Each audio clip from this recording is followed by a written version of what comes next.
It looks like it's going to be a difficult year for the Indian economy. We already are seeing some elements of the slowdown.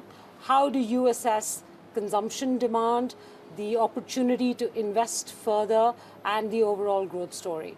So, Menaka, we are a lot more optimistic, both for India as well as for the Mahindra Group. From an India standpoint, yes, we will see certain blips along the way, but the fundamentals are still very strong. We are starting to see a lot of upside in rural economy, where our tractor business is starting to grow at double digits now, after being fairly tepid as well as declining for a year as well. So that is a very positive sign in terms of green shoots in rural. And as we see other parts of the economy as well, yes, there is some level of stress that we've seen in the numbers, but just given the inherent strength of the economy, we're not concerned. From Mahindra's standpoint, our products are really what is driving us. You've seen the strength in our auto business, despite the fact that the industry overall has been lower. And similarly, across multiple businesses, the product offerings that we have are really helping us grow at a much faster rate. Now, why are business leaders like you shrugging away slow growth? Because I understand in the long term, everything gets better or we're dead. But, every year of 6.5% growth is an opportunity lost for India. My sense is it's going to be a couple of quarters, really not much more than that. Okay. And therefore, we're not worried about it. And what data are you basing that on? Because the rural consumer is coming back, but the urban consumption story is weakening at this point in time, right? The rural consumers coming back, there are a number of positive signs around the world as well. I think with President Trump coming in today, there is a lot more optimism in the US economy, and what we're going to see translating to India is going to be positive from that perspective. So therefore, I think it's a combination of what's happening in the world, but more importantly, what's happening in India. A number of steps that have been taken by the government in the past few years will enable the Indian economy to grow at a much faster rate. Things we've got from a digital stack perspective with regard to the infrastructure build-out that's being done. We're lowering the cost of manufacturing in India. We have credible products today in India that can be manufactured for the world that are made in India. And this is what really gives me a lot of hope that the Indian economy is going to continue to be very strong. You have a number to illustrate the lower costs of manufacturing in India? We look at our EV products that we've just launched, our born electric products. They are outstanding quality based on what our customers tell us today. But in numbers, in terms of cost of manufacturing? And in numbers, in terms of cost of manufacturing, they will compete with the best in the world. Okay. At a much lower cost. So you don't expect the central bank to cut interest rates or the government to blow out the budget to provide a fiscal stimulus to be able to bring growth back on track. As part of industry, you're not asking for either of these because you think the recovery will be organic. We feel good about the recovery. With regard to rate cuts, well, that is something that I will leave entirely to the central bank. And a fiscal stimulus to boost consumption? The more important part, Menaka, is to ensure that inflation doesn't come back. Right? Okay. That can be much more damaging for the economy. So that's a tightrope to balance. Yes, the fiscal stimulus is always welcome, but again, we look at it from a long-term perspective. The multiplier on capex is always greater. And that's been the benefit in the budgets over the last few years, which is it has focused on capex, and that has helped the economy and will continue to do so. All right, you spoke of the positive effects of President Trump's efforts to boost the American economy, but there is great degree of concern on what potentially this will mean for trade. How are you Trump-proofing your supply chain? We've seen lots of shocks over the past few years. In the auto business in particular, with semiconductor issues and a bunch of other things, we've gotten to a point where there are a number of unpredictabilities we planned for, and agility in our systems where we can pivot very quickly and be able to find solutions. So this is a reality in life today. There are going to be a lot more unpredictabilities.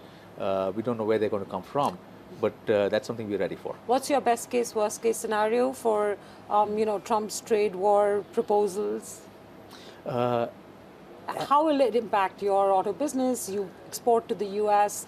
You have, many other businesses of yours have exposure there, including the IT business. So. We do, but at heart, from everything we've seen, President Trump will do what's right for the economy, and yes, what's right for the US economy as he's a US president. Which may not be very right for Indian manufacturers. We've been in the US for over 25 years in tractors. We manufacture in the US. And from that perspective, yes, if there are certain large economies that want us to manufacture there, that's something that we can do well also. So no Trump we are the effect number on. 3 market share, number 3 player in tractors in the space that we play in the US, and therefore we don't see too much of an impact on us.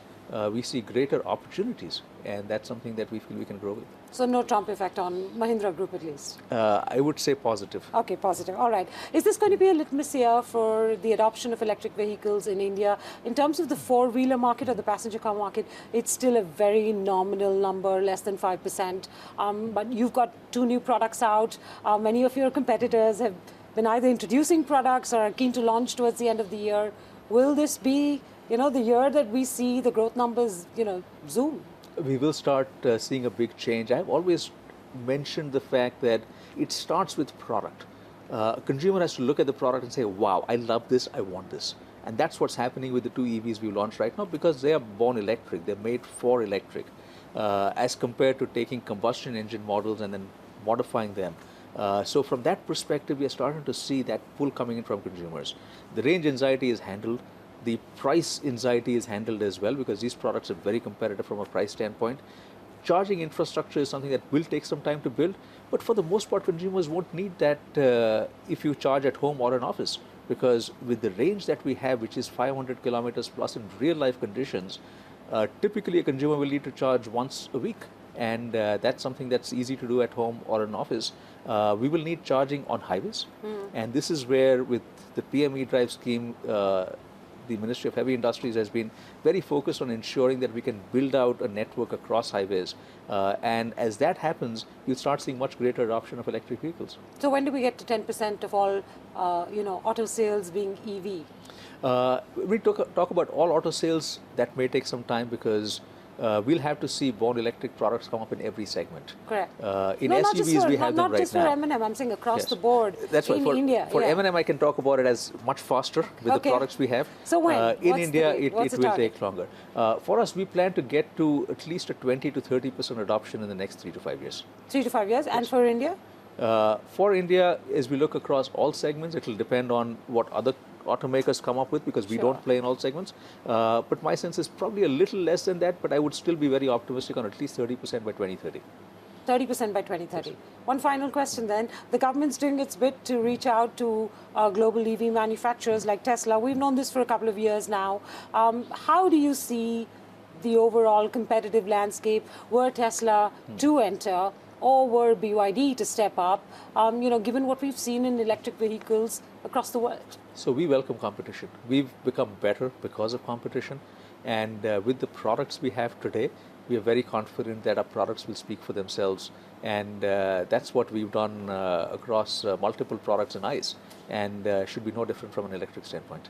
So absolutely no change in strategy if Tesla were to come? Absolutely no change. So it would be in a different price segment, I know, but it's in a different price segment. What if players like BYD were to step up competition?